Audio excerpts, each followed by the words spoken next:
Des fouilles en Mauritanie. En 1927, un lieutenant en reconnaissance dans le désert signalait l'existence de ruines à Tête Gaoust, au nord de Nouakchott. Les chercheurs pensaient alors que ces ruines pouvaient être celles de l'ancienne cité médiévale d'Aodagost. Une cité qui eut ses années de gloire entre le 9e et le 11e siècle, en servant de lien entre le Maghreb et l'Empire du Ghana. Mais ce n'est qu'en 1961 que les premières recherches étaient entreprises par l'équipe du professeur De Vis.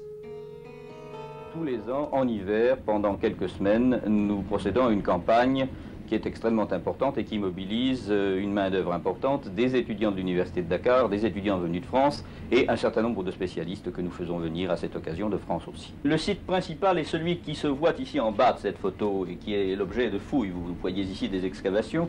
Ce site lui-même a 11 hectares. Fouillé sur 3 hectares et sur 7 à 8 mètres de profondeur, le site a été complètement bouleversé. Au fur et à mesure des déblaiements, des rues, des maisons sont apparues. Découvertes intéressantes, les chercheurs ont mis à jour différentes couches historiques, dont les plus importantes se situent entre le 9e et le 12e siècle.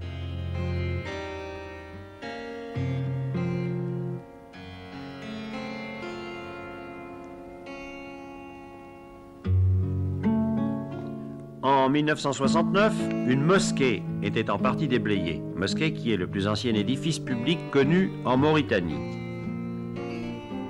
Pour tout ce travail qui nécessite beaucoup de minutie, les archéologues disposent d'une excellente main-d'œuvre mauritanienne.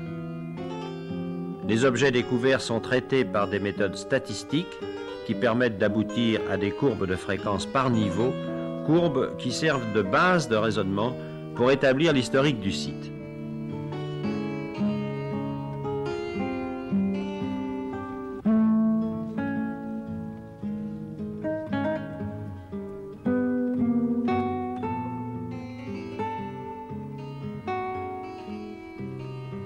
Ces objets découverts sont très nombreux et de différentes matières, verre, bois, eau de toutes origines, mais les poteries sont de très loin les plus importantes. 5 tonnes de poteries locales sont en effet mises à jour chaque année. Des poteries de toutes époques qui sont des repères très commodes pour la compréhension historique des lieux.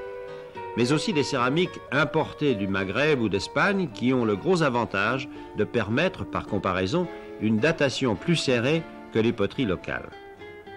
Cette année encore, plusieurs tonnes d'objets ont été entreposés à l'Université de Dakar avant d'être partagés selon une convention signée entre la Mauritanie et la France.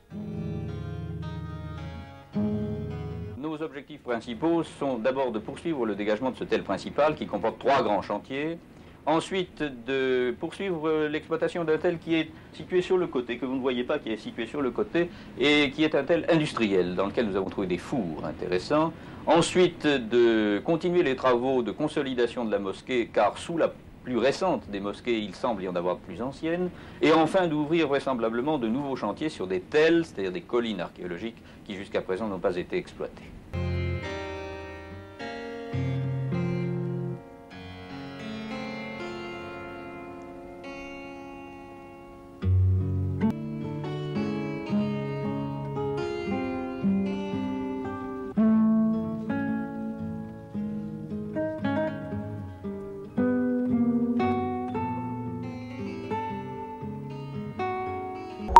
Thank you.